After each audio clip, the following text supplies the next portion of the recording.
সন্ত্রাসী সংগঠনকে জানিয়ে দিতে চাই, এটা হচ্ছে ৯৫% মুসলমানের দেশ বাংলাদেশ।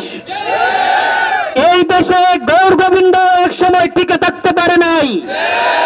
তোমাদের উত্তরসূরি গৌর গোবিন্দ যেভাবে পালিয়ে গেছে, তোমরা যদি তোমাদের সন্ত্রাসী কর্মকাণ্ড অব্যাহত রাখো, একসময় তোমরা এই দেশ থেকে পালিয়ে যেতে হবে। ইসকনের সকল কার্যক্রম এই দেশ থেকে বন্ধ করতে হবে, নতুবা এর পরিণতি ভালো হবে না। আর যদি আপনারা ইসকনকে ধারণ না করেন, যদি আপনারা ধর্ষণের বিরুদ্ধে হন, যদি আপনারা এই খুন তাণ্ডবের বিরুদ্ধে হন, এই অশালীনতার বিরুদ্ধে হন, তাহলে আপনারা প্রতিবাদ মুখর হচ্ছেন না কেন? আমি সনাতনী ভাইদের কাছে আহ্বান জানাই, অতীতেও ইসকনের বিভিন্ন সন্ত্রাসী কার্যকলাপের পরে আমি একই আহ্বান জানিয়েছিলাম, আবারও আমি আহ্বান জানাই, আপনারা প্রতিবাদ মুখর হন।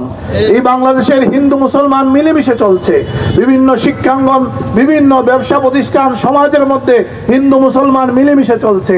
আজকে ইসকনের এই কার্যক্রমের কারণে হিন্দু মুসলমানের মধ্যে এই সম্প্রীতির বন্ধন, একসাথে চলার এই রাস্তা আজকে রুদ্ধ হয়ে যাচ্ছে।